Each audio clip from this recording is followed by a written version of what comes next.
విశాఖపట్నంలోని ఆరిలోవ వెంకటేశ్వర స్వామి గుడికి వైకుంఠ ఏకాదశి పురస్కరించుకొని భక్తులు పోటెత్తారు. ఇక్కడ శ్రీ వెంకటేశ్వర స్వామి, రాముడు, లక్ష్మణుడు, సీత, హనుమంతుడు, దుర్గా మాత విగ్రహాలున్నాయి. ఇక్కడ పూజలు చేస్తే మంచి జరుగుతుందని ప్రజల ప్రగాఢ విశ్వాసం. ఇవాళ వైకుంఠ ఏకాదశి కావడంతో ఆలయానికి భక్తులు పోటెత్తారు. స్వామివారి దర్శనం కోసం క్యూ లైన్లలో వేచి ఉన్నారు.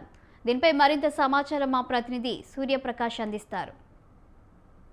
ఈ యొక్క చర్చను కూడా ఆరిలోవ ప్రాంత ప్రజలతో పాటు విశాఖపట్నానికి అందించడానికి ఈ యొక్క కృషి చేసిన వాళ్ళతో మాట్లాడి అసలు దీనికి గల అసలు ఇది ఇక్కడ తీసుకురావాలని ఏ విధంగా అనుకున్నారనే విషయం అయితే తెలియదు.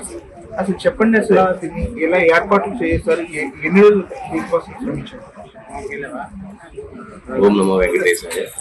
సుమారుగా 2 months నుంచి అనుకున్నాం.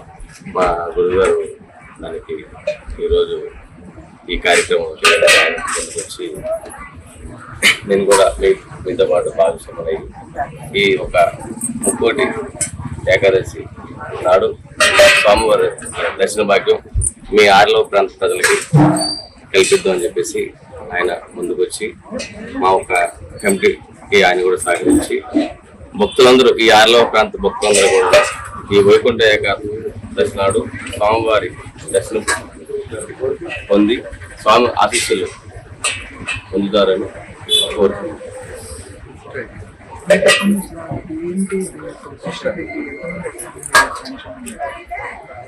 వైకుంఠ ఏకాదశి సందర్భంగా ఆరిలోవ ప్రాంతంలో ఏదైతే తిరుమల దేవస్థానం నమూనా దేవాలయాన్ని ఇక్కడ ఏర్పాటు చేసి సాక్షాత్ తిరుమల వెంకటేశ్వర స్వామి వారిని దర్శించుకున్నటువంటి అనుభూతి భక్తులకి కలిగించడం కోసం అక్కడ ఏవైతే కొండపైన కైంకర్యాలు జరుగుతాయో సేమ్ అదే కైంకర్యాలతో ఇక్కడ కూడా ఆరిలోవ ప్రాంత ప్రజలకి దర్శనవాన్ని కలిగించే ప్రయత్నం చేశారు. ఆ తర్వాత భగవంతుడి అనుగ్రహం తర్వాత ఇక్కడ ఏవైతే భక్తులు వచ్చారో ఆ భక్తుల యొక్క దర్శనం చేసుకున్న తర్వాత వాళ్ళు పొందేటువంటి అనుభూతి వల్ల మాకేంటంటే సాక్షాత్ వెంకటేశ్వర స్వామి వారిని కొండపైన చూసినటువంటి అనుభూతి మాకు వల్ల మేము కూడా చాలా సంతోషించాం. ఇలాంటి మంచి కార్యక్రమం చేసినందుకు మాకు సంతోషంగా ఉంది. అలాగే ఈరోజు ఉదయం సుప్రభాత సేవ నుంచి రాత్రి పౌడింపు సేవ వరకు ఉదయాస్తమాన సేవలతో మేము సుమారుగా ఒక 10,000 మంది దర్శనానికి వస్తారని చెప్పేసి ఇది ఇక్కడ ప్రధానంగా ఉన్న పూర్తి ఏర్పాట్లు చేసి స్వామివారి యొక్క పునర్దర్శనం ఏదైతే పునర్జన్మ అనేది ఉంటుందో దానికి సంబంధించి కూడా విశిష్టతను అయితే తెలియజేస్తుంది. వైకుంఠ ఏకాదశి యొక్క పర్వదినాన్ని దాని యొక్క విశిష్టత స్వామివారి దర్శనం ఈ యొక్క వెంకటేశ్వర స్వామి హరిహర నామ స్మరణతో ఎప్పుడు కూడా మారుమోగే ప్రాంతాల్లో కూడాను హరి కేశవుని అయితే పూజించిన అనంతరం పునర్జన్మ కూడా దీనికి లభించుకుంటారు. చాలా మోక్షలోకాన్ని పొందుతారని ఈ యొక్క ఉత్తర ద్వారా దర్శనం చేసుకుంటే ఎంతో మంచి జరుగుతున్న విషయాన్ని అయితే ఆ స్వామివారి అయితే తెలియజేస్తున్న పరిస్థితి కనిపిస్తుంది. దీని అందరికీ ఒకటైతే ఉత్తర ద్వార దర్శనానికి సంబంధించి ఈ యొక్క భారీ ఏర్పాట్లు చేసి విశాఖ ప్రాంత వాసులు మొత్తం కూడా ఈ యొక్క దర్శనం చేసుకుని తిరుమల తిరుపతి దేవస్థానం ఎటువంటి నమూనాతో కలిగిన స్వామివారు ఉంటారు. అదేవిధంగా ఈ యొక్క ఆలయాన్ని కూడా నిర్మించే ఆ యొక్క నమూనాన్ని ఏర్పాటు చేసే విషయాన్ని అయితే యాజమాన్యం కూడా తెలియజేస్తున్న పరిస్థితి. కెమెరామెన్ సాయికరణ్తో సూర్యప్రకాష్, స్వతంత్ర టీవీ, విశాఖపట్నం. అయిన తర్వాత విశేష ఆరాధనం అయిన తర్వాత ధర్మాసు ప్రయుక్తంగా తిరుప్పావి సేవాకాలం ఆండాళ్ అమ్మవారి సేవ అదైన తర్వాత బాసుర విన్నపం అయిన తర్వాత మహానివేదనం అయిన తర్వాత స్వామివారు వైకుంఠనాథుల అలంకారంతో శేషవాహనం పైన వేద తిరువిధి మహోత్సవాన్ని జరిపించుకున్నారు. అయ్యవారి సేవ అదైన తర్వాత ఆస్థాన మండపంలో పేరు చేసిన తర్వాత ఉపహారం సమర్పించి ఆలయం లోపల ఉండేటువంటి ఉత్తర గోపురంలో ఆరవంశిక ధర్మకర్త వారి దర్శనమైంది. అదైన తర్వాత భక్తులందరూ విస్తృతంగా సేవించడానికి తగినట్టుగా ఉత్తర రాజగోపురంలో స్వామివారు ఉత్తర ద్వార దర్శనాన్ని అనుగ్రహించారు. ఈనాడు వైకుంఠ ఏకాదశి, ముక్కోటి ఏకాదశి, మోక్షద ఏకాదశి అని వ్యవహారం.